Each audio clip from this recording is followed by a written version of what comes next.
I'm Sora Luxon, and this is Minor Arcana Tarot card 4 of Wands, sometimes known as the Ram and Dove, the Universal Support card, or more modernly, the Founding Families card.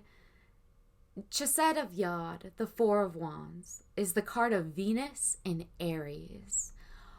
So you have all of Venus's life and deep love met in the action and creation of the energies of Mars into vital Aries. So you have Venus meeting with Aries here. The Four of Staves is the master of perfected labor, lord of the consummate, flawless ideal of workings fulfilled. So very positive in its direct aspect. This is a wonderful card to draw. In fact, there are few cards in the Tale of the Soul's journey quite so auspicious and comforting in their gracious bounty as the Four of Wands. You have two wands to either side, these poles holding upright and joined together in firm grip by the fruitful garland of victorious fulfillment. All of the staves are action cards descriptive of our drive and desires. And these four rods are no different, representing how cooperated ambitions result in future community, for instance, or future inspirations finding their culmination and growth. The fours speak to us of foundation, which upright refers to stability. Reverse, those same fours of stability suggest stagnation or plateaus being reached very often. Here, in its upright description, this four shows us the wonder and achievement of things well settled. Notice how there is more than one couple on this card. There are joyous greeters of the oncoming friend and day, yes, and they're waving out to the viewer, adorned with laurels and the bouquets of triumph.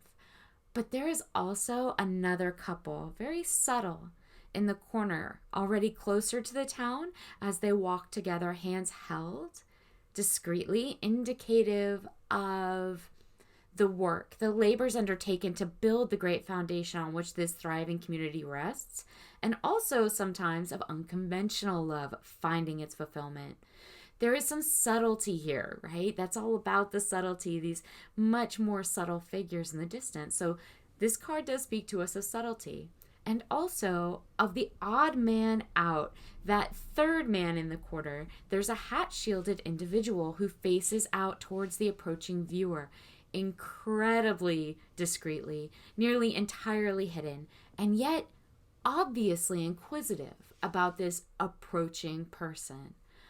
But overall, this card advises us that the work has been done and is continually being done. So now, first and foremost, is the time of rest, right? This is the perfected four. This is the time to linger in the perfection of what has been achieved, to take great happiness, and to take our rest that we have earned and deserve after having made it so, found it, returned to it, this wonderful place. There is assistance here. Approval and support is shown.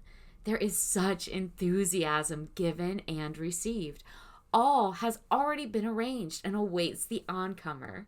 It is settled. It is prepared. It is perfect. The task is complete. This leg of the journey is done. This is a card of complete success. The Four of Wands reminds us to appreciate the beauty and joys of what has been rendered into creation and what has been made by ingenuity, what has come before by its rationality and reasoning and logic and now been built, right, with this knowledge, this experience that in the past has been put to such great use, has created, made this beautiful place of stability and respite. On the lesser plane, matter is made fixed in the Four of Wands.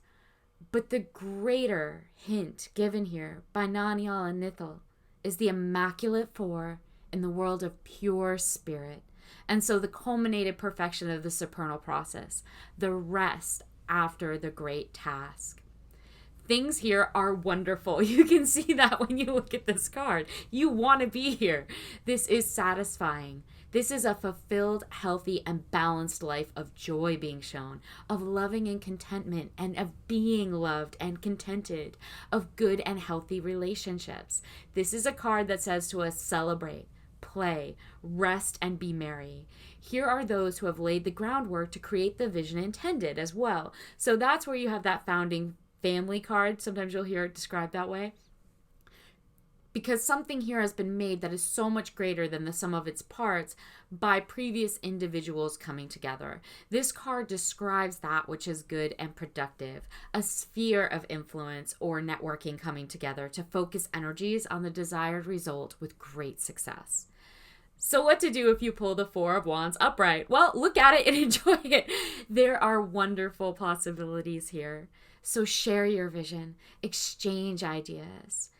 Know that if you make proposals for visionary projects or goals, for things that are going to serve the many or serve universally, right? And that if you seek to broaden your base, that it's going to work. The work done has and will create prosperous legacy. Now is the time for that. Support will be given. Play, be merry. Take the time to look around and appreciate the perfection of all this great work. And perhaps more than anything, reflect that charisma and enthusiasm back onto those projects and individuals around you that are already showering you with the same enthusiasm. By taking joy in your brother's accomplishments, you give him permission to do the same. So do that. And if people are taking joy in you and what you have done and can do, recognize it and mirror it back to them in kind. The energetic cycle thus reinvigorates as it culminates and so continues on. So what about the Four of Wands reversed? Well, it's untrusting of love. The Four of Wands reversed struggles or can't accept the joy of all that is or of all that it has or you have perhaps. It's also the reverse of all that wonderful stability, so it becomes unstable, unreliable. Anxiousness makes for an unsteady hand, right? When we're anxious, our hands shake. Haste leads to mistakes. Overhurried actions to unreliable footing. If you're running stressed, you're going to trip and fall. Also, all of that lovely, graceful support and reliable success that has now been turned on its head here becomes insincerity. Perhaps faked manners or disingenuous politeness from others, right? They seem like they're kind and greeting you, but it's not real. It's being faked. A network of persons that's inauthentic, or the support isn't actual. It isn't actually there. So rather than truly supportive, there's a fakeness here, right? And the work or goal at hand that isn't being supported well.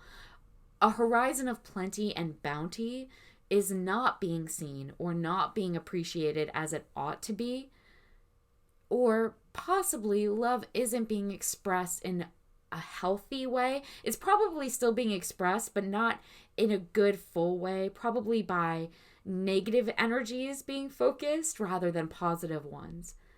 So what to do if you pull the Four of Wands reversed? Work to show your love.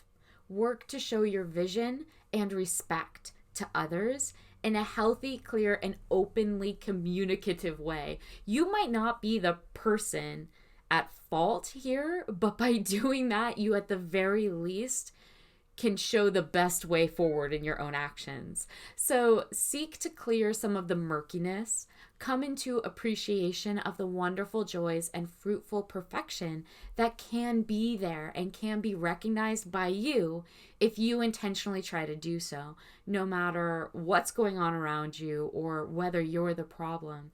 If you're seeking to appreciate what you have, it's going to get better. And if your network isn't reliable, your footing is maybe unsound, be aware of that.